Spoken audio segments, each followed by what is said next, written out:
Ouais.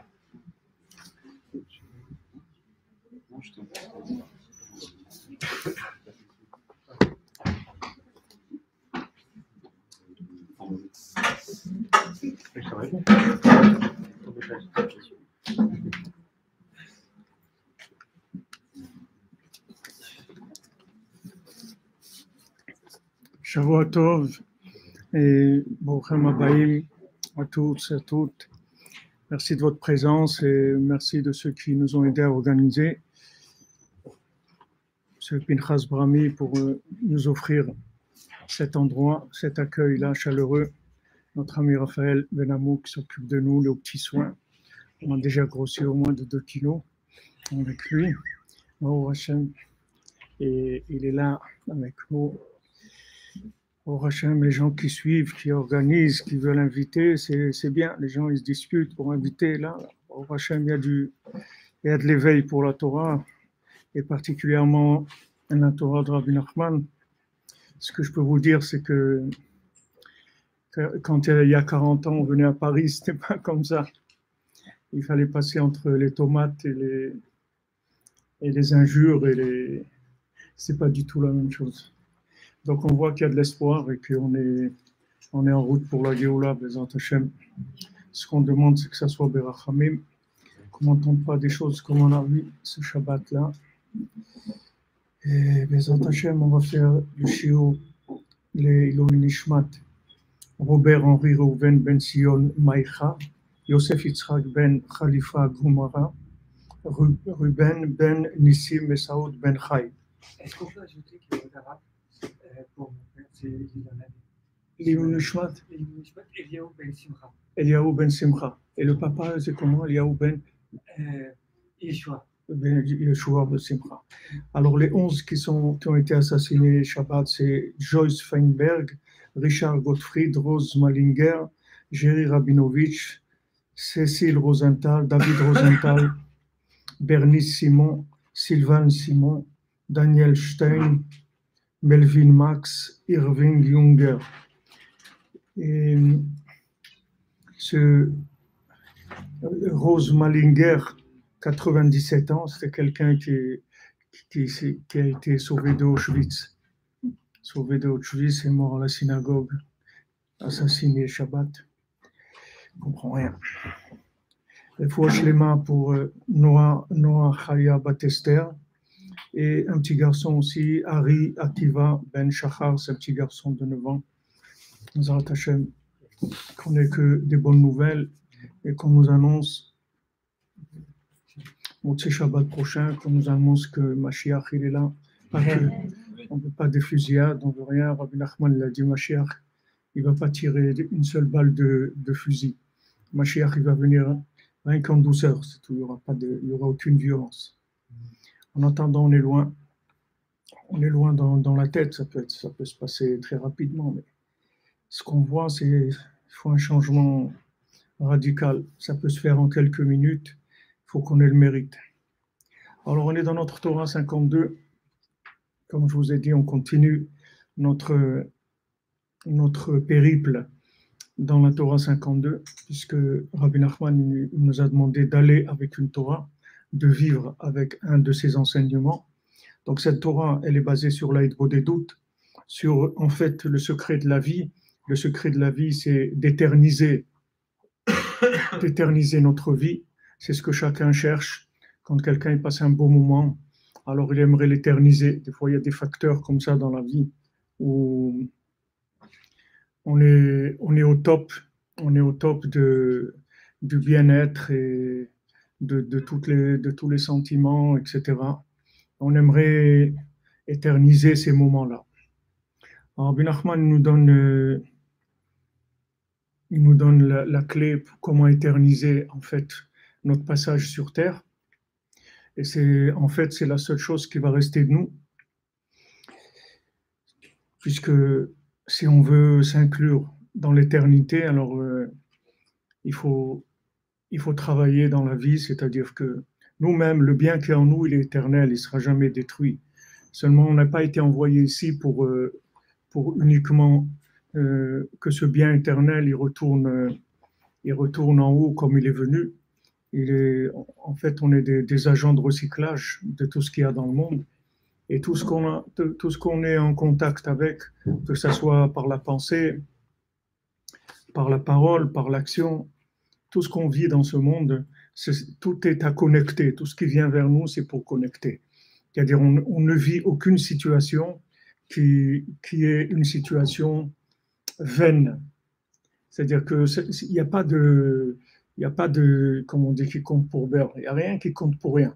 C'est-à-dire là, on se trouve, chaque seconde de notre vie, on est là que pour connecter des éléments qui sont dans le fini, pour les connecter à l'infini. C'est notre passage sur Terre. Et chaque élément qu'on aura connecté à l'infini, c'est ça notre éternité. D'accord? C'est ça, comme on l'a expliqué déjà plusieurs fois dans cette Torah. Donc, par rapport à ce qui s'est passé aussi sur Shabbat, parce que quand même, toutes ces 11 personnes qui ont été assassinées comme ça, soudainement, des gens qui vont à la synagogue comme ça, et Shabbat, et pourquoi sur eux, pourquoi ces gens-là, Alors, Rabbi Nachman, il pose une question, c'est pas une question, il nous remet en cause, il nous dit, pourquoi vous laissez Hachem faire des décrets dans le monde? Voilà, il nous demande Rabbi Nachman. Il dit, pourquoi vous laissez Hachem faire des décrets dans le monde? Pourquoi vous l'empêchez pas de faire des décrets? Et il dit, alors, comment on va l'empêcher de faire des décrets? Il dit, il faut parler avec lui. Si on parle avec lui, alors on empêche des décrets dans le monde. Et bien, je voyais Shabbat, on est rentré de la synagogue, et là où on loge, c'est un immeuble où il y a des codes, vous connaissez ça à Paris. Nous, à Jérusalem, on ne connaît pas les codes, on ne connaît même pas les serrures. Mais il y avait donc 2 codes pour pouvoir entrer dans la maison. Alors, le premier code, il y a eu au bout de, je sais pas, 3/4 d'heure à peu près, il y a eu quelqu'un une Hachamay, qui est sorti. Donc, il a ouvert la première porte et on a pu rentrer puisque Raphaël m'accompagnait. Mais c'était trop tard pour arriver à l'autre porte, elle s'est déjà refermée. Donc là, je me trouvais entre les 2 portes et il fallait attendre qu'il y ait quelqu'un qui vienne. Donc après, notre ami Raphaël, il a été bien gentil de rester un bon moment avec moi. Mais après, j'ai dû rester jusqu'à 3h moins 20 avant que ça s'ouvre. Donc 2 heures passées comme ça, dans ce sas-là, entre 2 trucs. Il n'y a rien, pas où s'asseoir, il n'y a rien du tout. Donc maintenant, pourquoi je me trouve là? C'est pas Hachem, pourquoi il m'a mis là? Pourquoi il m'a bloqué dans une situation comme ça? Il veut m'embêter, il ne veut pas m'embêter. Je sais qu'Hachem il me l'a montré beaucoup de fois. Donc il ne veut pas m'embêter. Alors pourquoi? S'il veut, il peut donner envie à quelqu'un de l'immeuble de sortir regarder son courrier ou n'importe quoi. C'est pas les facteurs qui manquent mais comme on sait, si on est dans une situation comme ça veut dire qu'Hachem il veut qu'on fasse le beau des doutes. On n'a rien, pas un livre, pas de téléphone, rien. On peut faire que parler avec Hachem, c'est tout ce qu'il y a. Ok, alors on parle avec Hachem. Et après, je me suis rendu compte, après Shabbat, qu'il y avait cette tuerie-là. Et qu'en fait, c'était au même moment, c'est-à-dire au moment où moi j'étais en train de faire Idbo et doute, c'était un petit peu avant qu'il y ait cette tuerie-là. Donc Hachem, il m'a mis dans cette situation-là. C'est pas moi, c'est pas par rapport à moi. C'est-à-dire qu'il y avait besoin sûrement de plusieurs personnes qui fassent Idbo des doutes pour adoucir. Parce que s'il n'y avait pas eu ça, c'est pas 11 qui auraient eu. Ça aurait été, Shalom, 50 ou 60 qui auraient pu avoir. Ça, c'était adouci. C'était quelque chose qui a été adouci. Par quoi ça a été adouci? Parce qu'il y a des gens qui parlaient avec Hachem à ce moment-là. Et donc, les décrets, ils sont adoucis. Et s'il y avait un peu plus de gens, comme Abraham Avinu, il dit, et s'il y a 50 sadikim, mais s'il y a 40, et s'il y a 30, et s'il y a 20, et s'il y a 10, alors vas-y, continue. Continue. Il y a 11 qui ont été. Continue. S'il y avait encore quelques personnes qui faisaient des doutes, alors voilà, il n'y aurait eu personne. Les gens, ils auraient été à la synagogue, ils seraient rentrés chez eux tranquillement, faire qu'ils douchent, il y avait même Brit Mila, tout. Ni vu ni connu, tranquille. Mais les gens ne savent pas le prix de cette tranquillité. Il y a des gens qui sont derrière cette tranquillité. S'il n'y avait pas des gens qui faisaient des doutes tous les jours, qui se levaient la nuit pour implorer Hachem, pour s'endeuiller sur le temple, pour allumer des bougies pour les tzadikim, pour faire tikkun aklali, qui vont voyager à Ouman, qui font des choses comme ça, il y aurait des rigueurs terribles dans le monde. Il y aurait des rigueurs parce que 99% de l'humanité elle est à côté complètement du but de la création. Donc il y a une poignée de gens. Et ces gens-là, ils ont la responsabilité de faire ce qu'ils peuvent faire pour sauver le monde. Il ne faut pas se voir petit à ses yeux. Il ne faut pas être petit à ses yeux, parce que si on a été touché par la lumière de Rabbi Nachman, ça veut dire que il va nous demander de travailler, il va nous demander de faire des choses. Rabbi Nachman, il a dit, j'ai pitié de deux sortes de gens. J'ai pitié des gens qui ne me connaissent pas, et j'ai pitié des gens qui me connaissent et qui ne font pas ce que je leur ai demandé de faire. Et Rav Ben Nachman, il explique que le deuxième, c'est pire que le premier. Parce que le premier, il ne sait pas. Il ne sait pas, c'est tout. Pourquoi il ne sait pas et tout ça, on verra, on ne sait pas pourquoi il ne sait pas. Mais le deuxième, il sait. Il sait, il ne fait pas. Alors là, c'est beaucoup plus embêtant. Le problème, il est beaucoup plus embêtant et on se trouve vraiment dans une grande responsabilité. C'est-à-dire, on est responsable. Il faut savoir qu'on est responsable du monde. C'est peut-être un poids, mais d'un autre côté, c'est quelque chose d'extraordinaire parce que on a la possibilité d'éterniser par l'aide de doute non seulement notre vie, nos actes, tout, mais on peut donner la vie à des gens aussi. Que ces gens-là, normalement, d'après les décrets et d'après les anges dans le ciel, ces gens-là, ils n'ont pas le droit de continuer à vivre.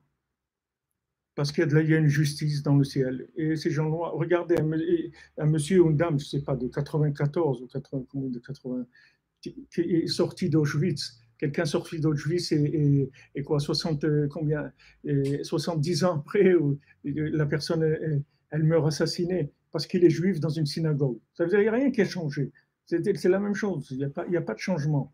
La mise en scène, elle a un peu changé, mais c'est la même chose. Le monsieur, il vient, il dit il faut tuer tous les juifs. Pourquoi il faut tuer tous les juifs? Pourquoi il ne faut pas tuer je sais pas, tous les dinosaures ou tous les trucs, ou je ne sais pas, il n'y en a pas des dinosaures, mais tous des éléphants ou les phoques, ou je ne sais pas, ou tous les. Pourquoi les juifs? Qu'est-ce qu'ils ont avec les juifs? Pourquoi il faut tuer les juifs? Qu'est-ce qu'il y a? Parce qu'un juif, quand on voit un juif, on voit qu'il y a Dieu dans le monde, c'est tout. Parce que ce juif, il est capable de rester à Paris devant une porte pendant 2 heures et il ne touche pas le bouton. Il reste 2 heures comme ça. Et il a faim, il n'a pas fait qu'il douche. Il y a des moments où il a peut-être des malaises parce qu'il ne se sent pas bien et tout. Et il ne bouge pas. Tout ça parce qu'Hachem lui a dit tu n'appuies pas sur le bouton. C'est tout. Alors il n'appuie pas sur le bouton. Il n'y a personne qui le voit, il n'y a personne qui sait, rien du tout. C'est entre lui et Hachem. Alors cette personne-là, quand elle fait ça, elle montre que il y a une valeur. Il y a des gens qui passaient, qui disaient, même il y a une personne qui est passée, elle dit, je peux vous aider à faire le code. Il dit, non, vous ne pouvez pas.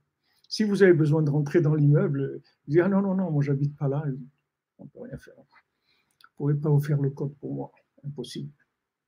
Alors ça met quelqu'un qui voit ça, il parle avec quelqu'un, il voit qu'il n'est pas fou, qu'il n'est pas. Il dit, mais de quoi ils vivent, ces gens-là, de quoi ils vivent? Alors il montre qu'il y a Hachem dans le monde, c'est tout. Et quand il montre qu'il y a Hachem dans le monde, ça dérange Esav, ça dérange beaucoup Esav. Ishmaël, ça ne le dérange pas du tout, mais Esav, ça le dérange beaucoup. Il dérange beaucoup, parce que c'est des gens qui gâchent le plaisir. ça crée une gêne. Quand il y a la gêne, il n'y a pas de plaisir, il y a de la gêne. Ça crée une gêne, cet attachement à une autre dimension, ça crée une gêne dans le monde. Et Hachem, il veut ça. Notre but à nous, c'est de créer une gêne, jusqu'à ce que les gens qui comprennent qu'en fait, ce n'est pas une gêne, c'est une façon de vivre qui est la débouchée du monde pour arriver à être heureux, Béhémet, pour arriver à vivre chacun à sa place. Au début, c'est une gêne, parce que les gens, ils sont contre. Donc, comme c'est contre, alors on veut pas. On veut pas ça. On veut vivre tranquille. On veut pas entendre des trucs du terrorisme ou des trucs. On veut vivre tranquille.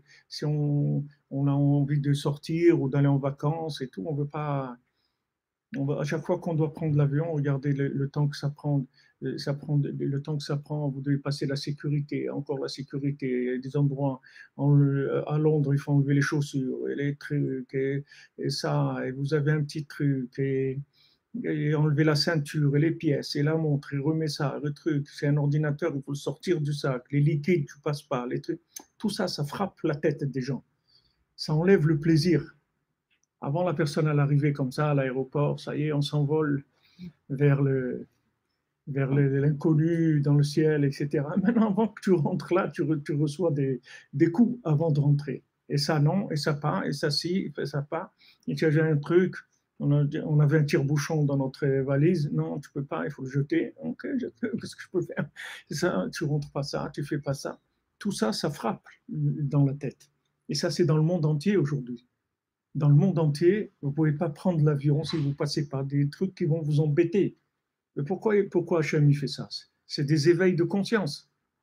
Quand les gens ils disent que le terrorisme qu'il y a dans le monde, c'est à cause des Juifs, ils ont raison. Ils n'ont pas tort. On ne peut pas leur dire que ce n'est pas vrai. On ne peut pas dire que ce n'est pas vrai. Mais non, quoi, nous, on est comme tout le monde. On n'est pas comme tout le monde. Il faut l'accepter. On n'est pas comme tout le monde. On est vu dans le monde avec une mission, c'est de transmettre au monde qu'il y a un Dieu. Et que ce Dieu, il a créé ce monde parce qu'il t'aime, et il veut que tu le reconnaisses, et ça sera ta façon de t'inclure dans l'infini.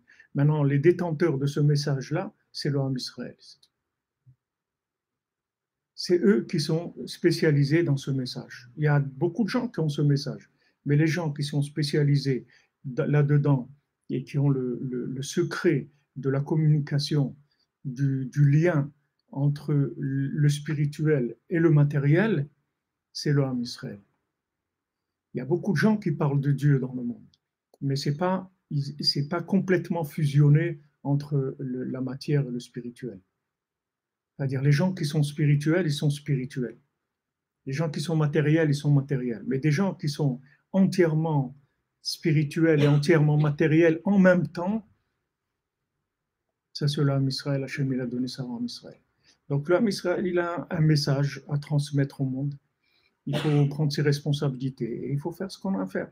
Alors Rabbi Nachman, il nous dit dans cette Torah, et comme il y a un événement comme ça qui nous appelle et qui nous demande de prendre conscience des choses, donc il faut savoir qu'on a cette responsabilité, c'est notre grandeur, c'est notre vie, c'est notre message sur Terre, c'est le but de notre passage sur Terre.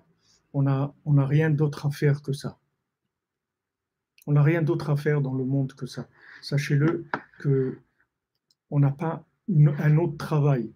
Après, tout ce qu'on vit, ce sont des sibot, des prétextes pour parler avec Hachem. Ce sont des prétextes pour parler avec Hachem. Je vous l'ai rapporté plusieurs fois, mais je vous le dis encore, parce que c'est Khadash, tous les jours on a besoin d'entendre ça. Chizkiyahu Amelech, le roi Chizkiyahu, il a, à son époque, il y avait un livre qui s'appelait le Sefer des Refouot. C'est-à-dire, c'était un livre où il y avait tous les médicaments pour toutes les maladies. C'était un livre comme ça. Même Rabbi Nachman, il avait ça aussi. Rabbi Nachman, quand il a écrit le Sefer Amidot, Rabbi Nachman, il avait 6 ans quand il a écrit le Sefer Amidot. En français, ça s'appelle comment ça s'appelle Sefer Amidot? La Lève-Bête. Voilà. La Lève-Bête en français. Il y avait dans Resh, dans la lettre Resh, il y avait Refoua. Et là-bas aussi, il avait écrit toutes les Refouas pour tous les médicaments, pour toutes les maladies, mais il l'a pas publié. Il l'a pas publié. Maintenant, Cheskiaou Amelech, à son époque, le roi Cheskiaou, il y avait ce livre-là. Et il a supprimé. Il a supprimé du monde, le livre. Alors, les sages, ils ont été d'accord avec lui, tous les gens de la Knesset, Agdola, tous les rabbinim qui prenaient les décisions d'Alachique, ils ont dit, on est d'accord, il a bien fait. Alors pourquoi il a fait ça? Parce que les gens, ils priaient pas. Les gens, ils priaient pas. Donc il a dit, puisque maintenant ils prient pas, on va leur enlever ce livre-là. Parce que dès qu'ils ont quelque chose, un problème de santé, ils vont dans ce livre et ils guérissent. Ils regardent ce qu'il faut et ils guérissent de façon naturelle, cause à effet, voilà, ça guérit. Donc il a enlevé ce livre, il a caché. Maintenant, si on réfléchit, on voit que de cacher ce livre-là, c'est quand même quelque chose de très dur. Parce que c'est pas parce qu'il a caché le livre qu'automatiquement les gens ils vont prier. Il y a des gens, ils vont pas prier. Et donc, ils vont être malades. Et ils vont mourir. Parce qu'ils vont pas faire ce que Cheskiaou Amelech, il attendait d'eux. Que Hachem, il attendait d'eux. Il attendait la prière. Malgré ça, il a caché quand même. Donc, vous voyez l'absurde. C'est-à-dire, il s'est poussé à l'extrême. En fait, il a préféré prendre un risque que la personne, elle va pas prier. Elle va mourir de sa maladie, plutôt qu'elle vive une fausse vie, c'est-à-dire avec des éléments de cause à effet, pas des éléments de connexion. Donc maintenant, c'est bien, les gens, ils essayent de vivre, de conserver la vie, il faut faire attention à ce qu'on mange, il faut faire attention à marcher tous les jours, au moins une demi-heure, il faut faire de la gymnastique, il faut avoir une mutuelle pour les trucs, tout ce que vous voulez, tout ça. Mais tout ça, c'est fait pour quelqu'un qui s'inclut dans l'éternité. Mais s'il ne s'inclut pas dans l'éternité, à quoi ça sert de tout ça? Tout ça, quand il va partir, ça va partir avec lui, ça ne sert à rien. Qu'est-ce qu'on a fait? Durer quoi? Durer quoi? Durer le plaisir, qu'est-ce qu'on a fait? À partir de 60 ans, 70 ans, il n'y a plus des plaisirs de premier niveau. Il faut avoir autre chose, sinon il n'y a rien à faire dans ce monde. Les gens, ils tournent en rond. C'est-à-dire qu'il y a un moment où ce qui reste, c'est le rapport avec Dieu, c'est la conscience de Dieu. Donc on voit Cheskiaou Amelech, il cache le livre des médicaments, le livre des guérisons. Il l'enlève carrément. Et il dit, voilà, vous priez pas, donc on enlève le livre, sans avoir fait des avertissements à l'avance, rien du tout. Il a pris, il a enlevé, c'est tout. Il a dit, les gens, ils prient plus. Allez, on enlève ça, c'est tout. Allez, maintenant, débrouillez-vous. Alors, vous allez prier. Vous allez prier. Hachem, il va amener le monde entier à la prière. Le monde entier va arriver à la prière. Seulement, il vaut mieux arriver dans la joie. Il vaut mieux arriver par notre choix personnel. Il ne faut pas être acculé à quelque chose où on n'a plus de solution et c'est la seule chose qui reste, c'est ça. Rabbi Nachman, il dit dans les Sichot Haran, c'est quoi? La sagesse de Rabbi Nachman, c'est ça? La sagesse de Rabbi Nachman, je crois que ça s'appelle en français le livre. Le Sichot Haran, ce livre-là, d'ailleurs, ça devait être le Likutei Moharan normalement avant. Après, Rabbi Nachman, il a donné imprimé le Likutei Moharan. Mais ce livre-là, ça devait être lu le Likutei Moharan. Là-bas, tout ce qui est dit là-bas, ce sont des choses de base très puissantes. Ce sont des choses extrêmement puissantes. Alors là-bas, il parle des Tehillim. Il dit, on voit que quand il n'y a plus rien à faire, alors les gens, ils commencent à dire des psaumes. Bon, on a tout essayé, il n'y a plus rien à faire, on va faire des psaumes. Rabbi Nachman, il dit, pourquoi tu ne fais pas les psaumes avant? Fais les psaumes avant, et il n'y aura pas besoin de passer par là. Il n'y aura pas besoin de passer par là. Si tu as fait les psaumes, tu fais tes psaumes tous les jours, tu n'as pas besoin de passer par là. Maintenant, quelqu'un il dit, ouais, mais moi, voilà, je fais les psaumes, et je fais des doutes, et je fais les psaumes, et je donne la tzedaka, et je fais ça, et j'ai été à Ouman 10 fois, j'ai fait ça, et pourtant j'ai des problèmes, et des trucs. Non, avance plus, il faut plus. Qu'on a repéré quelqu'un qui travaille, et alors on lui donne plus de travail. Il n'y a pas beaucoup de gens dans le monde qui travaillent, donc ceux qui travaillent, on leur donne plus de travail, c'est tout. Travaille plus, avance plus, Baruch Hashem.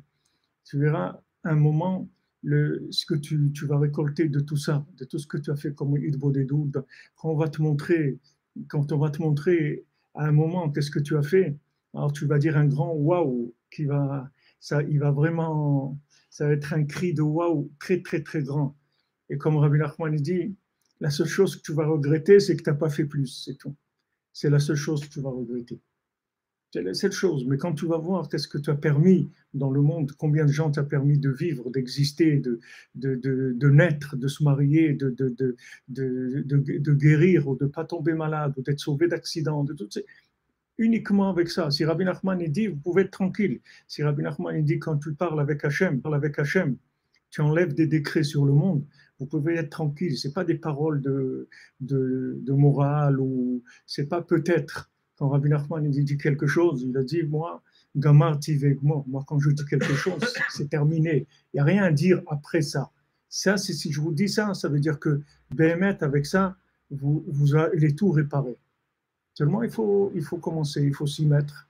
Et si quelqu'un, il n'arrive pas, alors qu'il commence, et 5 minutes par jour, 3 minutes par jour, 2 minutes, 3 minutes par jour.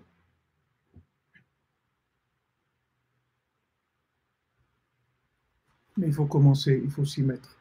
Donc, ce que Rabbi Nachman nous dit dans cette Torah-là, dans cet enseignement 52, qui est tout le principe de l'aide pour les doutes, et qui le rentre dans une dimension qu'on n'a pas l'habitude de voir dans les paroles autres de Rabbi Nachman sur l'aide pour les doutes. Rabbi Nachman, il a parlé de la prière, il a dit que tout mon Inyan, je suis venu dans le monde pour enseigner aux gens à prier, et les gens, ils ne prient pas. Alors, il dit, les gens, ils n'aiment pas prier, c'est pour ça que les gens, ils m'aiment pas aussi. Rabbi Nachman, il dit, il y a beaucoup de gens qui sont contre Rabbi Nachman parce que les gens, ils n'aiment pas prier.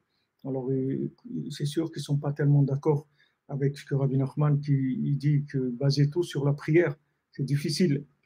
Mais si on commence à s'habituer à parler avec Hachem tous les jours, et qu'on sait que chaque parole qui est dite à Hachem, c'est une inclusion dans l'éternité, alors on ne va plus chercher la réussite dans le cause à effet. On va chercher la réussite éternelle, pas la réussite de cause à effet. La réussite de cause à effet, elle est, même si c'est une réussite extraordinaire, elle est vouée à la destruction par définition. C'est-à-dire par définition même, la vie, elle est absurde. Vous voyez, à un moment, comme ça, vous voyez quelqu'un, on va à la synagogue pour faire une brit mila, et quelqu'un il rentre et il assassine 11 personnes. Voilà, un petit bébé vient d'arriver, et il y en a d'autres qui partent. Au même moment, c'est quoi? Voilà, lui, il est là, il arrive, l'autre, il s'en va. Qu'est-ce qu'il y a eu entre ces deux moments-là? Il y a eu uniquement les paroles que quelqu'un il a dit avec Hachem. C'est ça ce qui va rester de lui, c'est tout. Parce que chaque parole, c'est l'inclusion dans l'éternité. Pas que avec les paroles, avec tout ce que j'ai pu vivre dans cette journée-là, puisque ça amène une lumière dans tout ce que je vais faire, et ça change complètement toute la vie. Donc Rabbi Nachman, il s'engage, et il vous dit que chaque jour que vous faites Hitbo des doutes, ce jour-là, il est entièrement réparé. Donc il faut juste s'y mettre, c'est tout. Il faut y croire et s'y mettre. Mais ne vous faites pas de soucis, tout le monde va y croire. Rabbi Nachman, il dit qu'il va venir une époque où tous les gens, ils vont faire Hitbo des doutes tous les jours. Ça va venir, ça va être qu'un comportement général de toute l'humanité. Comme vous prenez le téléphone aujourd'hui, voilà, il y a combien de milliards de gens qui ont le téléphone? Okay. Il y aura des milliards de gens qui vont faire Hitbo des doutes tous les jours. Ça va venir. Seulement, les gens qui sont déjà conscients, il faut qu'ils fassent avancer la chose. Comme je vous ai dit tout à l'heure, quand on venait avec le Rav Besançon, Chéri, Fouach Lema, Israël Yitzhak Ben Fortuné, quand on venait à Paris, je vous dis, il y a 40 ans, 1978, même plus, 1978, 79, on venait à Paris. Qui est ce Breslev à Paris? Vous pouvez vous faire agresser si vous dites que vous êtes Breslev, par des religieux. C'est-à-dire, c'est quoi ces fous là? C'est quoi ce truc-là? Breslev, c'est quoi Breslev? C'est des fous, c'est quoi un Breslev? C'est quoi? Regardez Rabbi Israël Ber au dessert, c'était ça, Iloula Shabbat. Regardez qu'est-ce que sa jeunesse, qu'est-ce qu'il a passé. Combien de persécutions, rien parce qu'il était Breslev, c'est tout. Tu sais qu'est-ce que c'est cette persécution-là? Qu'est-ce que c'est cette folie-là? On venait à Paris, il n'y a personne. Les synagogues, jamais ils voulaient nous laisser parler. Il n'y avait pas de synagogue à Paris qui te laissait parler. Tu pouvais aller chez quelqu'un à la maison que lui aussi il avait attrapé le virus. Mais des gens d'une synagogue et tout qui va te dire, mais bien sûr, et tout, venez parler. Mais ça n'existe pas. C'était pas. Et j'ai vu, bon, Hachem, le Shabbat, pas ce Shabbat, celui d'avant, tu es dans le 16e. Et j'ai parlé 4 fois, c'est-à-dire j'ai fait quatre cours, et ils m'ont demandé un 5e, ils m'ont dit venez avant Mincha, encore parler une demi-heure et tout. J'ai parlé 5 fois dans la même synagogue le Shabbat. Je me suis dit, mais ça veut dire que oui, ça va se terminer. C'est-à-dire que Rabbi Nachman, il va gagner. Il a dit j'ai gagné, je vais gagner. Seulement, au début, c'est difficile parce que socialement, c'est très très dur. Socialement, c'est très dur. Tu vas affronter le monde entier. Tu vas dire à tout le monde, non, mes trucs, tu vois des rabbinim, des gens qui sont sérieux, qui connaissent la Torah, c'est pas des gens c'est des gens bien. Et tu vois ces gens-là, tu demandes, voilà, on voudrait, ah non, non, c'est pas dans nos coutumes, c'est pas dans nos trucs, on peut pas, nous, on a notre façon de vivre le judaïsme, etc. Ok, qu'est-ce qu'on va faire? Et Yosef, il dit à ses frères, voilà, ça, c'est pas nos habitudes. C'est quoi que tu racontes là, les rêves, les trucs. Je ne connais pas ça. Ok, pas de problème. Il est parti en Égypte, il a attendu là-bas tranquillement. Ils sont venus. Après, il y a peut-être 15 ans, quelqu'un de Paris m'avait contacté, il m'a dit, Avifav, maintenant vous pouvez venir à Paris. On sait qu'on a besoin de Rabbi Nachman. C'est plus comme avant. Maintenant, venez, maintenant on a besoin. C'est exactement comme Yosef. Vous voyez l'histoire de Yosef. Vous allez voir, le monde, c'est exactement cette histoire. Qui s'applique dans tous les détails. C'est exactement ça. Et après, Yosef, il les teste. C'est plus comme au début. Au début, c'est gratuit. Il vient parler gratuitement. Il leur dit, voilà, j'ai rêvé, il y a des gerbes qui se plient, etc. Et le soleil, la lune, et ils le prennent pour un fou et tout. Ok, ils s'en vont en Égypte. Mais après, quand ils viennent en Égypte, il ne fait plus la même chose. Il leur dit, non, mais vous n'êtes pas des gens vrais. Vous. Il dit, mais oui, on est des gens vrais et tout. Comment? Nous, les Shvatim, c'est des Shvatim. C'est des tzadikim, on parle. On ne parle pas des gens qui font des avérotes. C'est des tzadikim. Pourtant, ils n'ont pas vu la vérité. Alors à ce moment, il les a repoussés un petit peu. Il leur a dit, vous êtes des touristes, vous vous êtes intéressés que par le côté extérieur de la Torah, etc. Vous ne cherchez pas vraiment. Ils ont dit, non, on cherche vraiment. Il dit, non, on ne cherche pas vraiment. Il dit, si vous voulez prouver que vous cherchez vraiment, amenez-moi Binyamin. Il m'a amené Binyamin. Rabbi Nachman dit, qui c'est Binyamin? Binyamin, c'est l'honneur. C'est le kavod, dit Rabbi Nachman. Laissez tomber votre honneur, et la recherche de l'honneur, à ce moment-là, je saurai que vous cherchez la vérité. Si vous cherchez l'honneur, il n'y a pas. Alors, ils ont été obligés, c'était dur d'amener Binyamin, très très dur. Binyamin, Yaakov ne voulait même pas entendre parler de ça. Il n'est pas question, il n'y a plus rien. Si on donne Binyamin, le peu qu'on a, avec quoi on tient, c'est les honneurs, avec quoi on tient. C'est avec ça. Tu nous enlèves ça aussi, il n'y a plus rien. Donc, non, il ne voulait pas Yaakov. Il ne voulait pas. Mais c'est descendu, des problèmes. Ça fait qu'ils ont dit, OK, on ne va pas mourir de faim. Ça va nous amener. Il n'y a plus de vitalité, on n'arrive plus à transmettre le judaïsme comme il faut. C'est froid, c'est vide, il n'y a pas d'entrain, il n'y a pas d'attachement à Hachem, il n'y a pas de crainte d'Hachem. La jeunesse, on n'arrive pas à les intéresser, tout ça. OK, alors c'est bon, on laisse tomber. On ne cherche plus l'honneur, on amène Binyamin. Maintenant que vous avez un Binyamin, Ani Yosef, il n'aura pas dit, alors vous savez ce que vous allez... Non, il a dit Ani Yosef, ça suffit avec ça. Il n'y a pas besoin d'autre chose. Ani Yosef. Alors le monde entier, il va vers ça. Le monde entier, il va venir vers la prière. Le monde entier, il va passer du temps à parler avec Hachem. Il y a des gens dans le monde, je croyais qu'on ne connaît pas tout le monde, mais il y avait à Yerushalayim un monsieur, un Témani, un Breslever que je connais depuis longtemps, des anciens, des premiers Bali Tchouva aussi des années des années comme ça, 78, 80. Et lui faisait que des télim. Il faisait des psaumes tous les jours. Combien? 7 fois par jour, il faisait tout le livre des psaumes et 10 fois le Shabbat. Comme ça. Toute sa vie, c'était comme ça. 7 fois le livre entier tous les jours et 10 fois le Shabbat, il faisait 10 fois le livre. Voilà, ça a été ça sa vie. Il est décédé il n'y a pas longtemps, il y a 3 ans, 4 ans. C'est ça sa vie. Non, ne croyez pas, dans le monde, il y a des gens qui travaillent, qui sont très, très engagés. Il n'y a pas beaucoup. Mais c'est sur ça que ça tient. Avec quoi ça tient? Avec le match de football du PSG, de l'OM. Sur quoi le monde il va tenir? Ce monde, il tient sur des gens comme ça. C'est tous ces gens-là. Une personne, elle tient le tiers de l'humanité sur elle. Parce qu'il est là, il adoucit la rigueur. Hachem, il entend ça, il dit ça va. Il y a de l'espoir.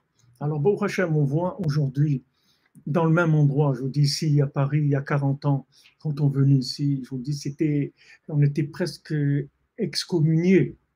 C'est-à-dire que c'était comme des gens bizarres qui ne sont pas vraiment, c'est un judaïsme bizarre, c'est quelque chose. Aujourd'hui, c'est les gens, ils se disputent, regardez, vous pouvez dire, ils se disputent pour nous inviter. On ne peut pas aller partout, malheureusement. On ne peut pas aller partout, les gens se disputent.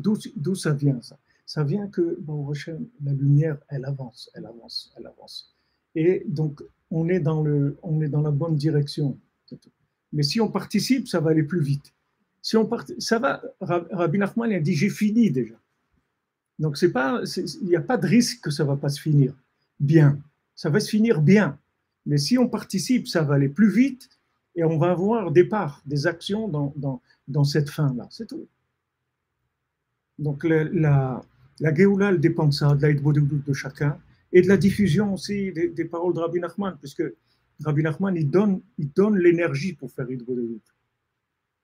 Il donne l'énergie. C'est-à-dire, ne croyez pas que vous allez commencer à faire ça, vous allez faire avec comme vous êtes.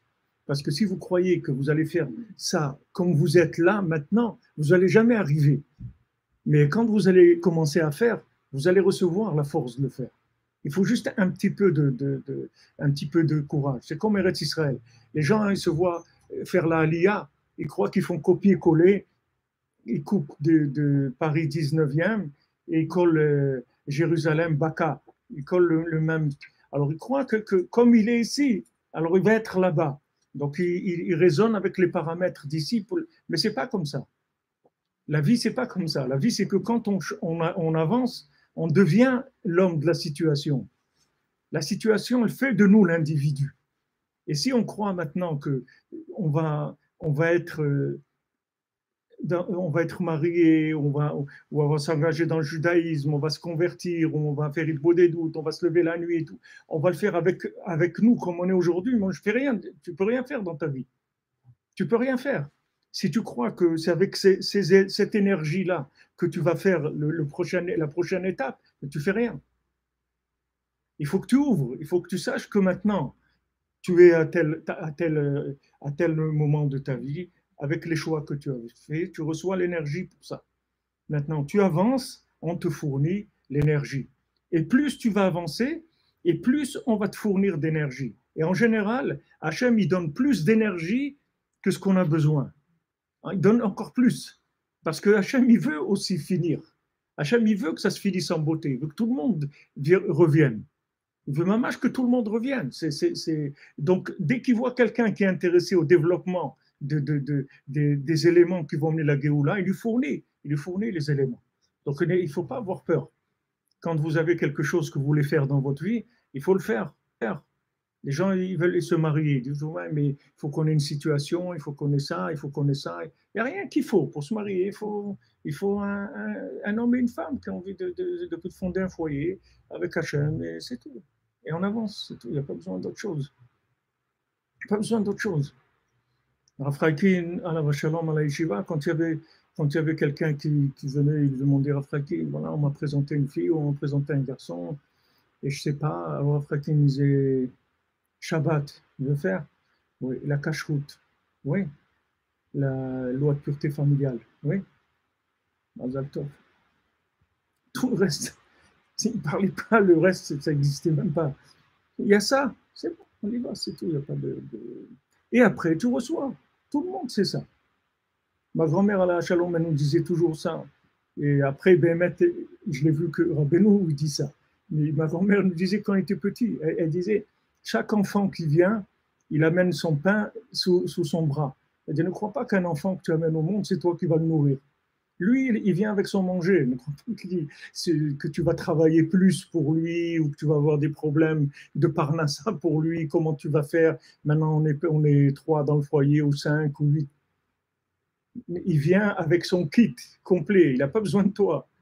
Au contraire, la plupart des gens, c'est eux qui profitent.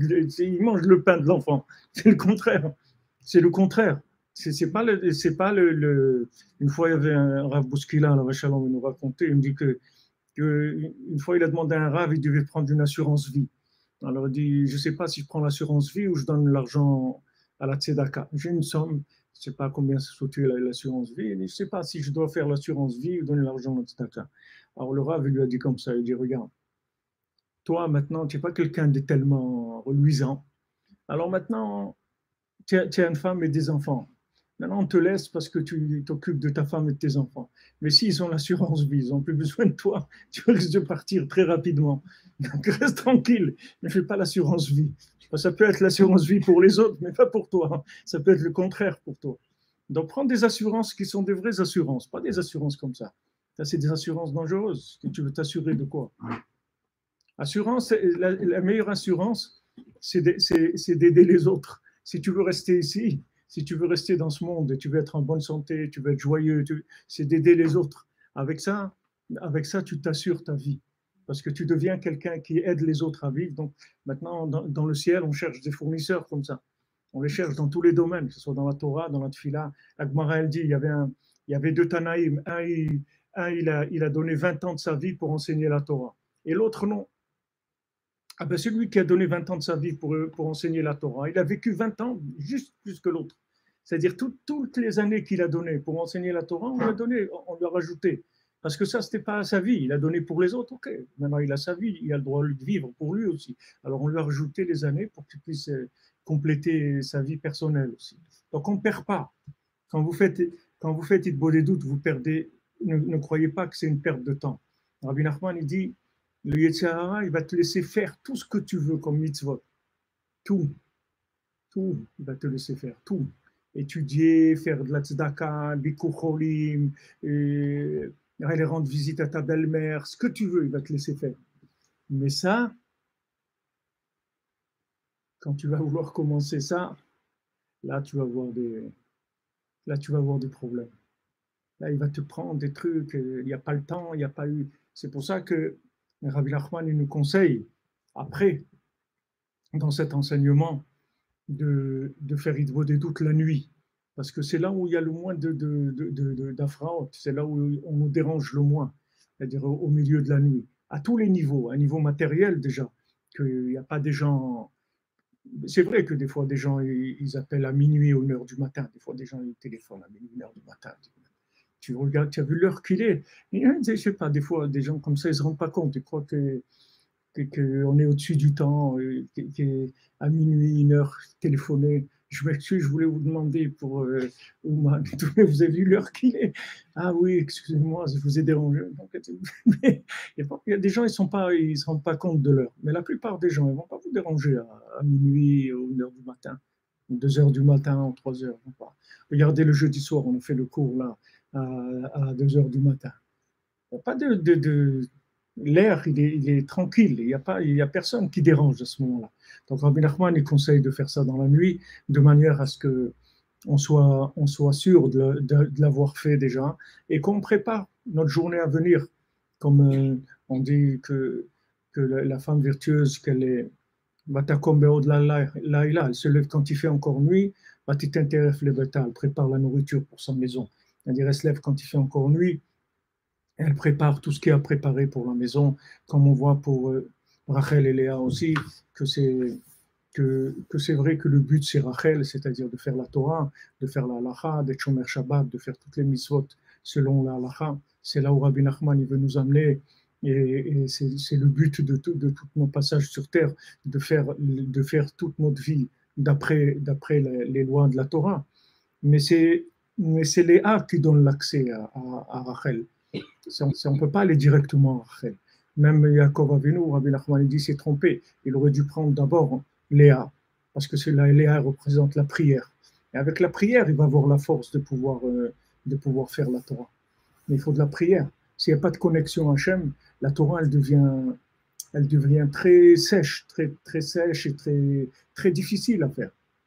Si vous passez Shabbat et que le Shabbat, difficile parce que vous ne pouvez pas faire ce que vous voulez, vous ne pouvez pas circuler, vous déplacer, utiliser le téléphone, la télé, les trucs, tout. Si c'est que ça le Shabbat, c'est invivable, c'est très dur. C'est très dur. Mais le Shabbat, c'est un plaisir, c'est honnête, c'est un jour de plaisir. Comment tu vas arriver que le Shabbat, ça soit un jour de plaisir? Il faut que tu te connectes. Les gens, ils vivent le Shabbat, ils disent c'est le jour du repos. C'est comme si c'était dimanche. Mais le Shabbat, c'est pas dimanche, ça n'a rien à voir. Dimanche, c'est un jour de repos par rapport au fonctionnement de cause à effet de ce monde. Mais le Shabbat, c'est pas ça du tout. Le Shabbat, c'est une connexion à un autre monde. C'est un repos, ça veut dire, c'est un repos de fonctionnement, de cause à effet. C'est ça le repos. C'est-à-dire, c'est un repos qu'on ne va plus fonctionner d'après la même manière dont on fonctionne dans la semaine. C'est un jour de connexion, c'est un jour où on ne s'occupe plus de ce monde, on s'occupe que de la connexion. Et ce jour-là, c'est lui qui donne la force de vivre les 6 jours de la semaine. Mais si vous vivez le Shabbat comme un jour de repos par rapport aux 6 jours de la semaine, pour attaquer encore mieux les 6 jours qui viennent, mais ce n'est pas un Shabbat du tout, ça. Ce n'est pas ça le Shabbat. Le Shabbat, c'est un jour, comme elle dit Anaël, un jour de travail immense en Dieu. C'est ça, Shabbat. Shabbat, c'est le jour où on travaille le plus, mais pas dans la matière. On travaille le plus dans le contact avec Dieu, dans la conscience, dans le contact dans la famille aussi, d'être ensemble, de passer un moment avec de l'amour, de l'affection, des moments de shalom, de gentillesse, etc. Des moments où on a envie de vivre, on prend des forces pour vivre. C'est fait pour ça, le Shabbat. Alors, le Rabbi Nathan, il dit que le Hitbodedut de chaque jour, en fait, c'est le Shabbat du jour.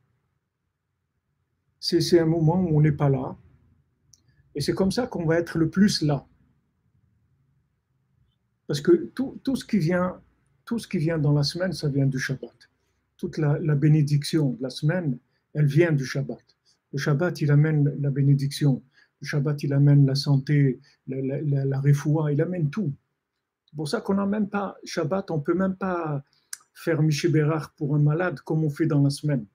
Parce que on ne peut pas employer cette formule-là. De dire comme dans la semaine que il amène la refoua, telle personne et tout. On dit non. Shabbat, il met les ok, le Shabbat, il est là, il n'y a plus de raison de crier. Et à la fois, la guérison, elle est là, elle est très proche, elle va venir. C'est comme ça qu'on fait Miché Bérard pour un malade, le Shabbat. On ne dit pas qu'Hachem lui envoie parce qu'on ne peut pas dire ça, parce qu'on est déjà dedans. Tu ne peux pas dire qu'Hachem lui envoie la refoua. Tu es dans la refoua du monde, c'est le Shabbat. La tchouva, c'est Shabbat. Tout, c'est dans Shabbat. Et qu'est-ce qu'il y a dans Shabbat? Rien. Il n'y a rien. C'est bitoul. Annulation. Qu'est-ce que tu fais? Rien. Qu'est-ce que tu fais Shabbat? Rien du tout. Quoi? Mais si tu fais rien, tu vas rien voir dans ta vie. Mais tu ne comprends pas que c'est ce rien-là qui amène tout. Que le jour où je vais prendre conscience que moi, je suis rien en moi-même, mais que je suis un élément de connexion à l'infini, mais c'est ça, c'est comme ça que je vais commencer à vivre. Tant que je crois que je suis quelqu'un, je vais tourner sur un tout petit cercle minuscule, qui sont mes capacités, mon intelligence, mes contacts, mes trucs, tout. Mais si maintenant j'ouvre, je dis non, ça ne m'intéresse plus, alors je vais passer à autre chose. On voit que Rabbi Nachman, dans cette Torah, il parle de la Hitbodedut, et il dit que quand on est arrivé à la Hitbodedut, à réparer tous les comportements qu'on avait, des négatifs, toutes les addictions qu'on avait, que ce soit quelqu'un qui a de la haine, ou qui a des nerfs, ou qui a de la jalousie, ou qui a le tavat achila, tout ce que quelqu'un, tavat maman, l'argent, tout, tout. Une fois que quelqu'un est arrivé à ranger tout ça, il lui reste quelque chose qui doit ranger, c'est l'ego. Alors, il y a un principe dans l'enseignement de Rabbi Nachman, dans ce qui s'appelle les klalim, c'est-à-dire les principes généraux d'étude du Likutei Moharan, qui ont été tirés par le Rav Avraham ben Nachman de toute la recherche dans le Likutei Halachot, dans tous les enseignements de Rabbi Nathan. Il a compris qu'il y avait des principes d'analyse dans le Likutei Moharan qui étaient des généralités. Il y a 18 klalim. D'ailleurs, le Rav Besançon, il a écrit sur ça, sur ces 18 principes d'étude du Likutei Moharan. Il y a plusieurs qui ont écrit sur ça en hébreu. Je crois que le Rav Besançon, il a écrit aussi en français. Je crois que ça existe aussi en français. En hébreu, c'est sûr qu'il a écrit, je pense qu'il a traduit en français aussi. Alors, il y a une clé comme ça de l'étude du Likutei Moharan, c'est que quand Rabbi Nachman il parle de quelque chose en général, après il prend un élément particulier, ça veut dire que cet élément particulier, il inclut tous les éléments dont il a parlé avant. C'est-à-dire, dans notre cas, maintenant, il parle de chaque mida. Quelqu'un, il a des problèmes dans certaines midotes. Ok, alors il va commencer à parler avec Hachem sur cette mida-là, c'est-à-dire sur ce comportement. Il dit, voilà, Hachem, je suis toujours... je suis inquiet, par exemple, je suis toujours inquiet, je ne voudrais pas être inquiet. Bon, ok, il va parler avec Hachem jusqu'à que il va adoucir cette chose-là de l'inquiétude, il va arriver à enlever ce problème-là. Mais une fois qu'il a enlevé tous les problèmes, il va rester un problème, c'est l'ego. Alors, Avraham ben Nachman, il explique qu'en fait, tout le problème de toutes les midotes, ça vient rien de l'ego. Maintenant, pourquoi quelqu'un ne s'attaque pas à l'ego directement? Vous pouvez dire cette question-là. Si maintenant quelqu'un, si vous lui dites que l'ego, c'est ça qui va rester à la fin, à arranger, et que maintenant tout le reste, ça vient de l'ego, alors attaque directement ça, c'est tout. Comme ça va réparer toutes les autres. On ne peut pas faire ça. Pourquoi? Parce que si on ne prend pas chaque élément tout seul, cet élément-là, il a en lui quelque chose de bien, que cette chose bien, on doit l'inclure dans l'infini. Mais si on ne prend pas le temps d'inclure la chose bien dans l'infini, ce bien-là, il va disparaître. Il va disparaître. Rabbi Nachman, il dit, moi, je peux faire tchouva à quelqu'un en une seconde. Seulement, tout le bien qu'il a en lui aussi, il va disparaître. C'est-à-dire sa conscience du bien. Imaginez-vous, il y a des enfants. Des fois, il y a des gens, ils sont pressés de faire grandir leurs enfants. Ils veulent pas qu'ils soient des enfants. Ils veulent qu'ils soient des adultes. Mais c'est un enfant. Non, ils veulent pas. Ils veulent qu'ils... Tout de suite, il dit... Wow, ils sont fiers, il dit, regarde, ma fille, elle a 7 ans, mon fils, il a 8 ans, il parle comme quelqu'un de 20 ans. Mais c'est pas un honneur, ça. C'est un enfant, il a besoin d'être un enfant. Si vous lui enlevez ça, il y a quelque chose d'extraordinaire d'être un enfant. C'est extraordinaire d'être un enfant. Rabbi Nachman, il dit que la pire des destructions qu'il y a dans l'individu, c'est l'enfant qui est en lui, qui s'est fait détruire en grandissant. Parce que même en grandissant, vous restez un enfant. Même en grandissant, même si vous avez 70 ans, il faut qu'avec votre épouse, vous puissiez aller dans un parc, jouer au ballon et rigoler. Et bémet, en kiffant, on était content. Mais si vous enlevez ça, c'est dommage. Il y a un côté énorme de la vie qui disparaît. Donc maintenant, quand on veut accélérer les choses, c'est vrai que maintenant, si on va annuler l'ego, on va automatiquement enlever tout le reste. Parce que s'il n'y a pas d'ego, il n'y a plus de désir d'argent, ni de manger, ni de trucs, d'honneur, plus rien du tout. OK. Mais le problème, c'est que le bien qui était dans cette zone-là, qui se trouvait maintenant dans ce point-là, il va disparaître. Et c'est dommage, parce qu'on a été là pour que ce bien il soit connecté. Donc on doit s'occuper en particulier de tous les éléments. Et après, quand on va réparer tous ces éléments-là, il va rester le jeu par rapport à tous ces éléments-là. On va s'occuper du jeu après. On va s'occuper d'annuler le jeu en fin de course. Mais on ne peut pas commencer avec ça. Si on commence avec ça, il ne reste plus rien après. L'individu, vous avez des gens comme ça. Il y a beaucoup de gens qui font tchouva comme ça et reviennent vers Hachem très très fort. Vous voyez, avec beaucoup d'extrémisme et tout. Ceux qui ont de la chance, je vous dis de la chance, ils se cassent la figure et ils tombent. Ils ont de la chance. Il y en a, ils ne tombent pas, ils continuent. Seulement, c'est des zombies, c'est des morts vivants. Ils ont tout enlevé. Il n'y a plus rien, plus de sentiments, il n'y a plus de trucs, il n'y a plus rien qui l'intéresse, plus rien. Pourquoi? Parce que justement, il a tué toutes les étapes intermédiaires. Donc, il ne peut plus trouver de plaisir à la vie. Il y a un plaisir simple à la vie. Il y a des plaisirs qui sont simples. Et Hachem, il veut ça. Il veut que tu prennes ces plaisirs simples, mais il veut que tu les connectes avec lui, c'est tout. Mais il ne veut pas que tu t'enlèves le plaisir. Il ne veut pas que tu enlèves le plaisir. Tout ce que je vous ai dit tout à l'heure, le judaïsme, c'est ça. Le judaïsme, c'est pourquoi les gens ne comprennent pas. Pourquoi il y a de l'antisémitisme? Parce que des gens, ils voient des juifs réussir dans le monde de la matière. Donc, il dit, tu es un menteur. Tu es un menteur. Toi, soi-disant, tu parles Dieu, Dieu, Dieu. Mais je te vois, tu es dans l'argent, dans le manger, dans les habits, dans les trucs. Donc, tu es comme nous. Pourquoi tu fais semblant que tu n'es pas Esav? Tu es Esav, en fait. Il dit, non, non, je ne suis pas Esav du tout. Je ne suis pas Esav. Tu ne vois pas, que ça, c'est connecté chez moi. Tu veux la preuve que c'est connecté? Viens chez moi Shabbat. Tu vas voir. Tu vas comprendre comment ça marche. Viens le Shabbat, tu vas comprendre comment ça marche. On raconte une fois, il y avait un monsieur, il allait le vendredi soir à la synagogue, il revient chez lui. Et quand il revient, il trouve un portefeuille avec de l'argent dedans, avec beaucoup d'argent. Il voit un truc avec beaucoup d'argent. Alors il se dit, bon, il y a beaucoup d'argent et tout, c'est Shabbat.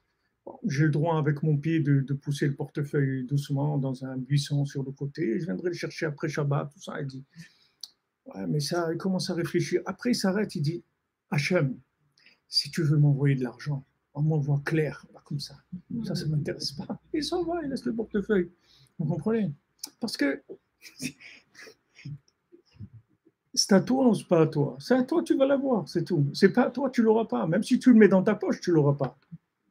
Mais si tu le mets dans ta poche, tu vas rentrer chez toi, il va y avoir une panne dans le chauffage, et le truc, tu vas aller payer une facture, c'est tout. Il y a pas de, tu vas rien prendre dans ce monde. Ne crois pas, ce qui est pas à toi, tu le prendras pas. Et ce qui est à toi, ça viendra même si tu le veux pas. On viendra taper chez toi à la maison et te l'amener, même si tu veux pas. Donc sors de ce jeu-là de si je fais pas, j'aurai pas. Fais ce que tu as à faire, c'est tout. Mais si vous voyez le Shabbat, vous allez voir qu'est-ce que c'est un juif, c'est tout.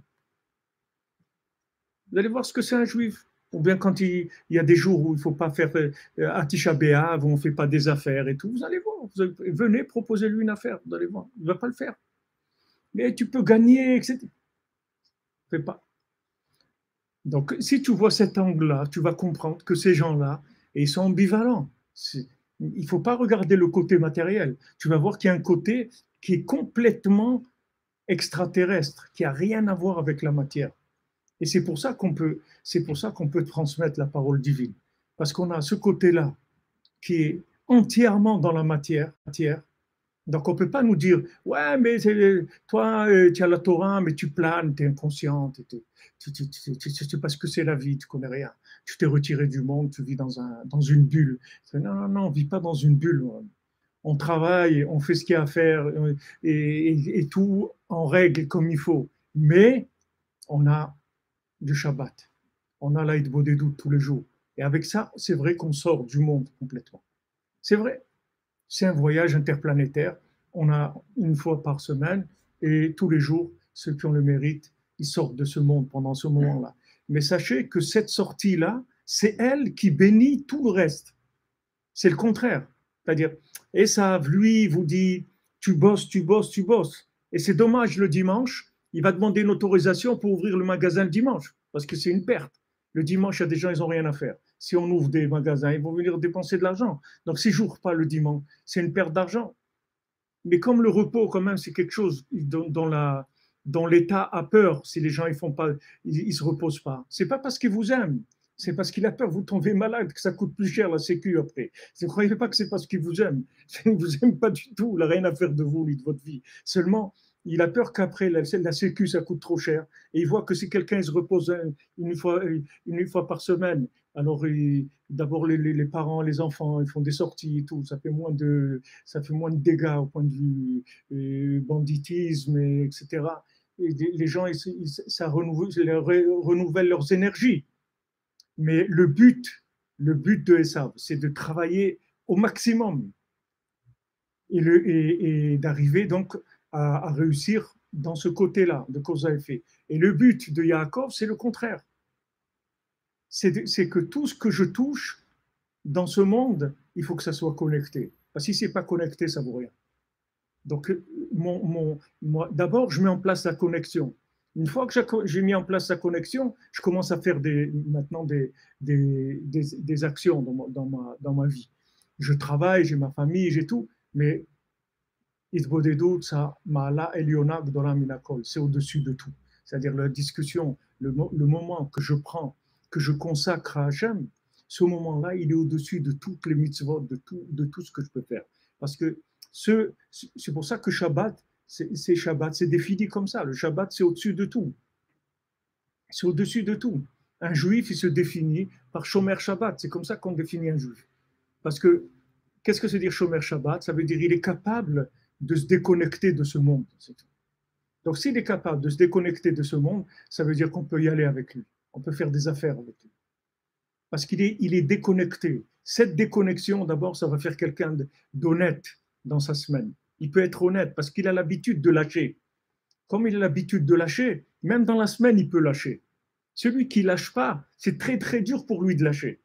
Il a une affaire et truc, maintenant, il s'est engagé, il a dit à quelqu'un, voilà, je te vends tel bien à 100 000 euros et tout. Il a quelqu'un d'autre qui l'appelle, qui lui dit, moi, je te propose 120 000. Wow, il a 20 000 euros qu'il va gagner et tout. Celui qui fait Shabbat, il a la force de dire non. Parce que tous les Shabbats, il dit non à ce monde. Donc, il acquiert cette distance émotionnelle avec le gain, avec toutes les choses de ce monde. Mais celui qui est là-dedans, au contraire, ce qu'il cherche chaque jour, c'est augmenter la dose. Quand il arrive quelque chose, c'est très, très difficile d'avoir la force de se retenir, de dire non aux choses qui sont malhonnêtes, et à tout le mal, etc. C'est très, très difficile. Donc, la Torah, ce qu'elle nous apprend, c'est une vie, si vous voulez, dans ce monde et connectée. C'est pour ça que les chassidim ne sont pas du tout pour le retrait du monde du travail, le retrait du monde de la réalité. Rabbi Nachman, il voulait que ces hommes, ce soient des gens connectés. Il ne voulait pas que les gens... Ce qui ne supportait pas Rabbi Nachman, c'est des gens qui planent. Les gens qui planent. Rabbi Nachman ne supportait pas ça, des planeurs. Des gens qui planent. Il faut avoir des valeurs. Des valeurs Rabbi Nachman lui-même, c'était, vous voyez la grandeur de Rabbi Nachman, ce qu'il dit sur lui, qu'il a compris des choses que personne n'a jamais compris dans le monde, qu'il a été dans des endroits que personne n'a jamais vu, que sa compréhension du Shabbat, des fêtes, de tout, personne n'a jamais compris ça, que Rosh Hashanah, il n'y a personne qui sait ce que c'est Rosh Hashanah, il n'y a que lui il a dit sur lui des choses très très grandes, mais c'était un être humain. Vous voyez comment il écrit à sa fille, comment il se fait du souci pour elle. Est-ce que tu as mangé cette semaine? Est-ce que tu as bu du jus de raisin? Fais attention à toi, prendre des forces, etc. Vous voyez, c'est un être humain. C'est pas un planeur. C'est un être humain. Il est humain et en même temps, il est dans des mondes où il n'y a personne dans le monde qui a jamais été connecté à des endroits comme ça. Mais en même temps, il est là, entièrement là. Pourquoi ça nous parle, ces enseignements? Parce que jamais Rabbi Nachman, il a dit quelque chose s'il n'a pas vu d'abord une trace ici, dans ce monde. Jamais. Il n'y a aucun enseignement de Rabbi Nachman qui n'est pas passé par la matière. Ça n'existe pas. Ça n'existe pas. Il n'a pas enseigné. Vous voyez, il enseigne des choses qui sont très, très élevées, des choses qu'il a osé de révéler, des choses que la plupart des sadikim, ils n'ont jamais révélé, des choses aussi profondes. Mais en même temps, elles sont simples. Pourquoi elles sont simples? Parce qu'elles sont liées avec une réalité. Ce ne sont pas des choses qui sont que du flying. C'est pas on fly. On fly pas du tout. On fly vraiment pas du tout. On est en train de résoudre les problèmes de notre vie. On n'est pas en train de flyer du tout. Tout ce qu'il nous dit, c'est des conseils pour arriver à résoudre notre vie. pourquoi ça nous parle à chacun d'entre nous? Parce que c'est passé par la matière. Il ne s'est jamais permis de dire quelque chose qui ne passait pas par la matière. Jamais. Parce que, en fait, si ce n'est pas passé par la matière, c'est en vain, comme je vous ai dit tout à l'heure. Les gens, ils croient que ce qu'il faut, c'est atteindre le spirituel. Et si on a le spirituel, alors on a tout. Non, non. C'est beau le spirituel avec la matière. Si ce n'est pas avec la matière, c'est rien. Voilà, Nadav et Avihu, ils sont morts, ils vont vouloir amener le Ketoret, ils sont morts. Il y a 13 raisons, les Chazal, ils disent pourquoi ils sont morts. À part qu'ils n'étaient pas mariés, mais ils avaient 12 autres raisons pourquoi ils sont morts. Tout leur problème, c'était qu'ils ne voulaient pas être connectés. C'est des grands tzadikim, mais ils ont lâché le bas. Rabbi Nachman, il ne veut pas qu'on lâche le bas. Ils veulent qu'on reste là. Il veut qu'on reste là et qu'on soit en même temps là-bas. Vous voyez, Yaakov, il se déguise en Esav pour la Parnassa. Parce que Yaakov aussi, il pensait que, puisque maintenant il a l'accès au texte sacré et tout, donc ça y est,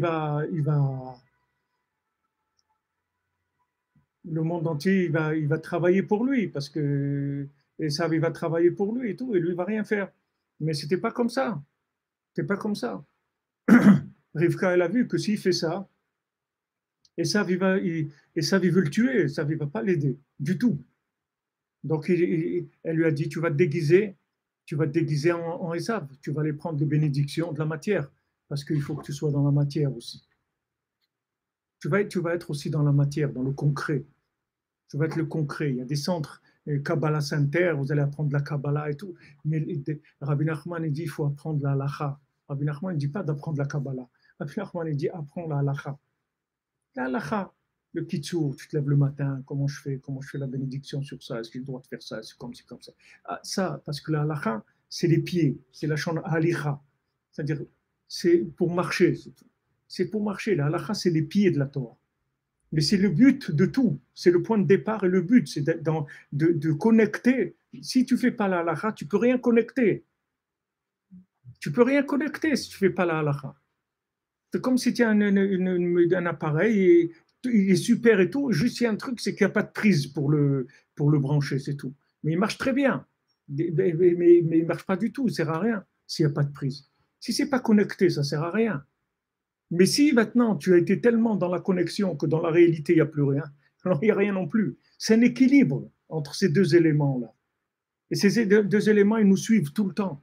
Il n'y a pas d'autre solution que l'aïd-bodédout. Si vous ne faites pas ça, à un moment où vous allez être dans Esav, où vous êtes dans le côté négatif de Yaakov, c'est-à-dire le truc de la planante. C'est super de planer. C'est extraordinaire. Extraordinaire de planer. Une fois, quelqu'un, il est venu me voir. Je vous dis ça aussi parce que c'est le srout de Rav Levi Yitzhak à la Vachalom, mais le Rav Besançon aussi, qui nous a toujours orienté, éduqué comme ça. Mais on a toujours travaillé. On n'a pas on a toujours travaillé 7 heures par jour, minimum. On a toujours travaillé. On n'a pas été seulement. On étudiait 8 heures aussi. Ça ne nous rendait pas. Ça nous enlevait pas l'appétit de l'étude et de la prière. Il y avait Avodat Hashem, 8 heures, des fois 10 heures, des fois 12 heures, et travail. Il n'y a pas de sans travail, ça n'existait pas. Alors que quelqu'un, une fois, il est venu me voir au travail, il m'a dit, tu sais, si tu peux m'aider tous les mois et tout, parce que moi j'étudie bien, je sais bien étudier et tout, alors si tu peux m'aider pour étudier et tout, je lui ai dit, mais moi aussi je sais bien étudier, si tu m'aides, tu veux venir, tu m'aides, moi aussi je vais aller étudier, il n'y a pas de problème. Je ne comprends pas de quoi tu parles. Parce que tu sais étudier, je dois t'aider. Mais moi aussi, je sais étudier. Aide-moi. Ah, bah, t'es énervé. Pourquoi tu t'énerves? Qu'est-ce qu'il y a?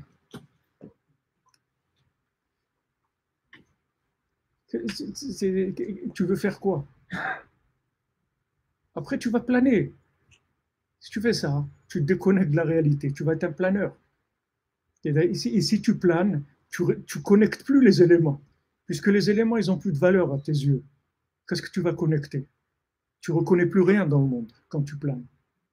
C'est pas la valeur de t'asseoir avec un enfant, de rigoler avec lui 5 minutes, de parler avec ton épouse 1 heure ou n'importe quoi, de rigoler et tout. Tu connais plus ça, tu peux plus connaître ça. Tu planes. Donc toutes ces situations-là, tu peux plus les brancher. Donc après, tu deviens chômeur. Tu travailles pas. Tu planes. Ok, c'est très beau de planer. Même Rabbi Shimon Bar Yochai, il était dans la grotte pendant 12 ans. Et quand il est sorti, il a voulu brûler le monde. Il a dit, mais c'est quoi, ces gens, ils travaillent, ils triquent et tout. Hachem lui a dit, c'est pour ça que tu as pris le Zohar. Allez, retourne là-bas, retourne dans la grotte. Va là-bas, retourne dans ta grotte. Tu ne m'intéresses pas. C'est pas pour ça que je t'ai révélé le Zohar. Et il a passé 1 an dans la grotte. Et Bémet, il a intégré, il a descendu tout. Et après, il est sorti et il a vu tout le côté beau qu'il y avait dans ces gens-là, qu'ils travaillaient, mais que le vendredi, ça y est, ça arrivait Shabbat, ils étaient en train de se préparer. Et il a vu, si vous voulez, le passage. C'est ça qui est beau quand Shabbat rentre. Pourquoi c'est beau le Shabbat? C'est parce qu'on passe de 6 jours de la semaine au Shabbat. Ce passage-là, il est merveilleux. C'est ce passage qu'on peut avoir tous les jours avec l'Aïd Bodedou. Tous les jours, vous pouvez vivre ça. C'est-à-dire que vous avez votre moment où vous décollez, vous parlez avec Hachem, vous lui dites tout ce que vous avez sur le cœur, tout ce que vous avez envie de lui dire, et après vous revenez dans le monde matériel, et après tout devient connecté. Vous voyez le monde différemment, parce que c'est un monde connecté. Et ça, c'est la solution pour tous les problèmes que vous pouvez avoir. Je ne rentre pas dans les détails dans chaque chose, parce que ce qui m'intéresse surtout, c'est d'essayer de vous prendre conscience de la chance qu'on a, que Hachem nous a envoyé un maître comme ça qui nous apprend, qui nous donne les clés de la vie. Les clés de la vie, les clés de la vie, je vous l'ai dit plusieurs fois, il y a un monsieur qui est venu, il m'a dit, Ravi Frère, normalement vous devez être subventionné par la sécurité sociale parce qu'il y a des dizaines de gens, vous avez soigné déjà de la dépression. Ok, moi je ne sais pas ce que je fais, ce que je ne fais pas, c'est pas ça que je regarde. Moi je sais que Ravi Nachman, il m'a soigné à moi, il m'a guéri à moi. Et si à moi, il m'a guéri, je peux vous garantir que vous tous, c'est rien du tout après. C'est vraiment plus facile pour tout le monde. Il n'y a aucun problème. C'est pour ça que j'en suis convaincu de cette méthode-là. Parce que je l'ai vu sur moi. Si je ne l'avais pas vu sur moi, je vous aurais raconté des histoires. Mais si je n'avais pas vu comment, avec ces conseils, vous pouvez vous transformer. Des choses, votre vie l'a changé, votre façon de vivre, de changer, votre façon de voir les choses, de vos rapports avec les autres, dans la famille, dans les enfants, dans l'argent, dans tout, comment vous pouvez changer qu'avec cette méthode très simple. C'est très simple. Vous prenez un petit moment tous les jours, vous parlez avec Dieu, c'est tout. Dans un endroit qui est possible, vous soyez tranquille. Parce que, comme il dit après, le lieu aussi, il va influencer. Si c'est un lieu trop chargé en énergie, c'est-à-dire par exemple dans votre lieu de travail, c'est difficile de faire l'idbo des doutes si vous êtes dans votre bureau, tout, même si les gens ils sont partis. Mais il y a des énergies, il y a plein de paroles, de trucs dans l'endroit du travail. C'est un petit peu difficile. Si c'est la nuit, c'est déjà autre chose. Même si c'est l'endroit du travail, c'est déjà un peu plus calme. Mais l'idéal, c'est dans un endroit où il n'y a pas trop de présence. À la maison aussi, c'est bien. La maison aussi, c'est bien. Dans un endroit de la maison, à la cuisine ou n'importe quoi, c'est bien. Parce que c'est un endroit où quand même, déjà l'atmosphère, elle est assez propre. Donc ça ne dérange pas trop. Parce que c'est un moment de connexion avec des mondes supérieurs où Mamash, tous les tzadikim nous écoutent et ils essayent après de nous aider, de nous donner eux-mêmes des missions. Eux-mêmes, ils nous chargent de missions. Il faut qu'après, vous avez une force là-dedans, que vous êtes installé là-dedans sûrement, que vous êtes assidu. Après, on vous donne des missions automatiquement. Vous allez penser à des choses, on vous envoie des choses, vous allez prier pour ces choses-là. Même si au début, vous n'avez pas du tout ça en tête. Ça va vous venir comme ça, des choses qu'à un moment, vous allez vous mettre à prier pour quelque chose, vous ne savez même pas pourquoi. Parce qu'une fois que vous êtes dedans, on les cherche à la loupe, les gens qui font ça sur Terre. Il n'y a pas beaucoup de gens qui font ça. Donc on les cherche à la loupe parce que c'est la clé de la Géoula. Alors Bezrat Hashem, j'aurais bien continué encore une petite heure, mais il est 19h15 et on est contraint par des horaires parce qu'il y a d'autres activités. Mais Bezrat Hashem, ceux qui peuvent, alors on sera là aussi demain matin, Bezrat Hashem à 11h et mardi et mercredi et jeudi. Et voilà, jeudi soir, je ne sais pas encore, je vous annoncerai, je ne sais pas, parce qu'il y a aussi un cours le soir. Donc on sera là tous les jours, Bezrat Hashem, à 11h. Et le soir, vous avez une affiche là-bas, vous avez les endroits où on va faire un cours le soir à 19h. Bezrat Hashem. Alors merci pour votre présence et pour votre écoute, votre participation. Et j'espère, Bezrat Hashem, qu'on arrivait à faire passer le message pour vous donner la force. Bezrat Hashem, le tzaddik, il donne la force à chacun de pouvoir faire les choses. Vous voyez, dans Matan Torah, on a reçu la Torah d'Hachem dans des miracles, des choses extraordinaires, des miracles, des choses qui dépassent l'entendement, des merveilleux. Pourtant, dès qu'on a perdu le contact, Moshe Rabbeinu, tout de suite, ça a été le veau d'or. Il n'y a aucune trace de ce qu'on a vécu. Ne croyez pas. Vous pourrez voir, Bezrat Hashem, que Hashem vous fasse des miracles, des choses extraordinaires dans votre vie. Mais sachez qu'on ne vit pas avec les miracles. Ce qu'on vit, c'est ce qui est connecté, c'est ça qui reste. Ce n'est pas les miracles. Si vous voulez des miracles, c'est un flash. À un moment, ça va faire un grand effet. Ça peut même vous faire prendre une décision. Vous pouvez faire quelque chose. Mais la lumière du miracle, elle s'en va. J'ai dit ça aux parents de Anaël, une fois on était ensemble à Ouman, il y a pas longtemps, peut-être 15 ou 20 ans, ou peut-être 25 ans même, je ne me souviens plus. Et le papa de Anaël, M. Chemouni, me racontait, il disait, voilà tout ce qu'on a vu. J'ai dit, M. Chemouni, si vous ne faites pas quelque chose, tout ce que vous avez vu de votre fille, que c'était maman, je vous avais comme une prophétesse à la maison pendant des années, tout ça, ça va partir. Vous allez rester vide. Vous allez savoir des choses. Vous avez vu, j'ai vu avec mes yeux et tout. Mais la méthode que Rabbi Nachman dit, c'est la connexion de ça. C'est ça le principal. C'est pas la chose, j'ai vu. Ok, et maintenant, qu'est-ce que tu fais maintenant? Les gens, ils vont à Ouman. Quand ils sont à Ouman, ils disent, waouh, super, mais comment on fait? Combien de gens viennent dire, Rabbi Frère, comment on fait pour garder ça? Comment on fait pour éterniser ça? Mais c'est ça la méthode que Rabbi Nachman nous propose. La méthode d'Aïdout, c'est éterniser les choses. Pour les rentrer dans l'éternité, pour rester tout le temps conscient de ça, pour que ça parte jamais. Midé d'Aberibo, comme c'est écrit, quand j'en parle, Zachor Eskerenu, je ne vais jamais l'oublier. Jamais parce que j'en parle. Si je parle avec Hachem, jamais je vais oublier. Il y a des gens qui sont des gens qui ont été sauvés de la Shoah, ils ne veulent jamais parler de la Shoah, parce qu'ils veulent faire disparaître ça de leur souvenir, dire ça n'a jamais existé. Eux-mêmes qui sont passés par là, ils ne veulent plus entendre parler de ça. Et des fois, des années après, ils arrivent à en parler parce qu'ils se disent, bon, il faut quand même que le monde sache, etc. Ils ont une autre façon de voir les choses. Mais pour vous dire que le dialogue, ça a une force de mémoire. C'est la force de la mémoire. Si vous parlez, vous allez vous rappeler. Comment on apprend par cœur? On répète, oui. Comment on apprend par cœur? Si vous pensez à quelque chose très fort, vous n'allez pas apprendre par cœur. Vous voulez apprendre par cœur, vous répétez, après ça y est, vous connaissez par cœur. Pourquoi? Parce que le dibour, la parole, elle a une force de graver les choses de façon éternelle. C'est pas ce que vous avez vu, vous pouvez voir des choses, l'émotionnel de la vue, il va passer, mais le contact de la parole, elle passera jamais, ça restera toute votre vie. Ce qu'elle vous a dit votre maman, votre grand-maman, qu'elle vous a dit quelque chose qui vous a marqué, jamais ça partira. C'est gravé pour l'éternité. Ce que Rabbi Nachman il nous donne comme méthode, c'est justement éterniser tout ce qu'on sait, tout ce qu'on a vécu, tout ce qu'on veut qui reste en nous. Il nous donne cette méthode-là. Donc, essayez, je vous donne un temps de formation pas très court, mais si vous faites ça pendant un an, et Bezrat Hashem, on se verra, si Hashem nous donne la vie, le courage de se revoir, vous verrez que vous témoignerez tous, toutes, que votre vie a changé. Ne vous laissez pas prendre par l'extérieur. Ouais, mon mari me fait ça, ou ma femme me fait ça, ou mes gosses me fait ça, ou ma femme me fait ça, ou mes gosses ne m'écoutent pas, ou mon travail. Laissez ça. Arrêtez de ronger votre cœur avec l'emballage de la vie.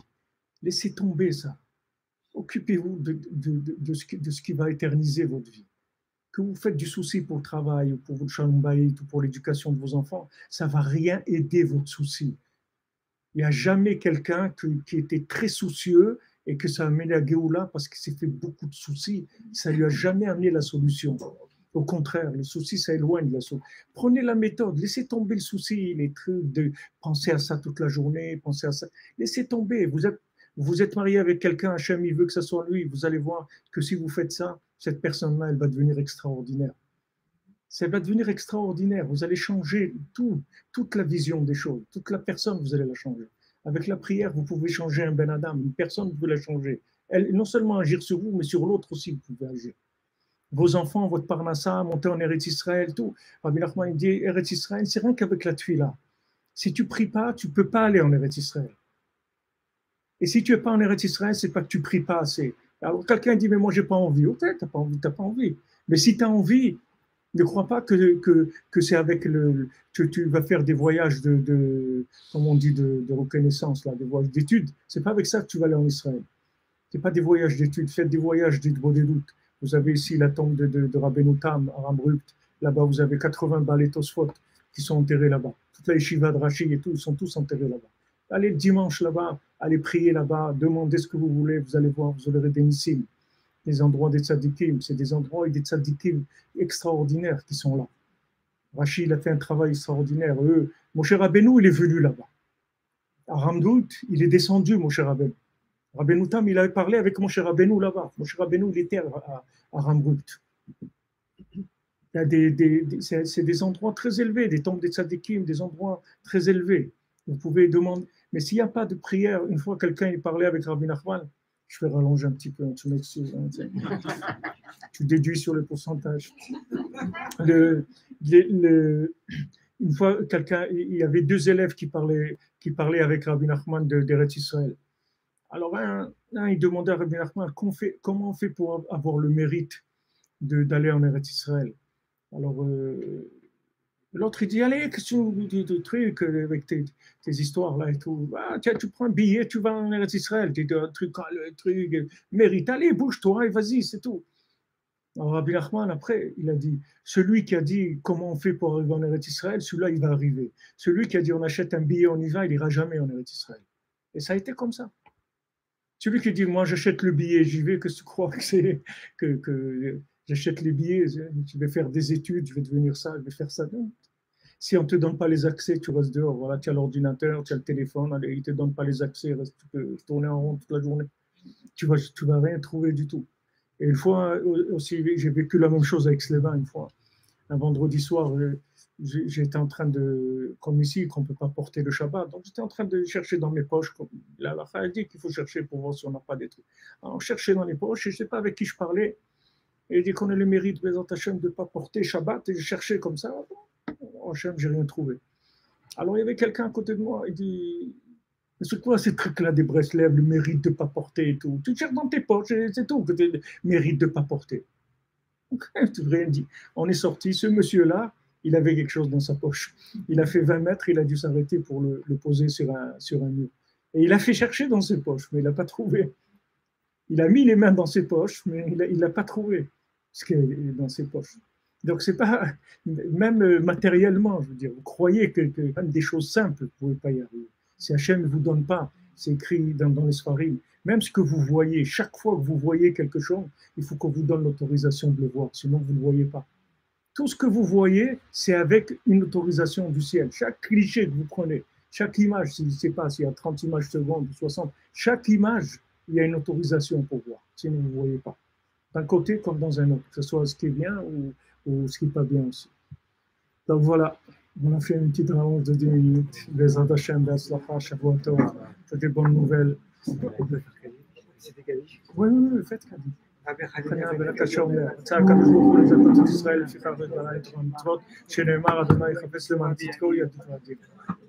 Kaddish, on fait Kaddish, il y a un monsieur qui fait Kaddish.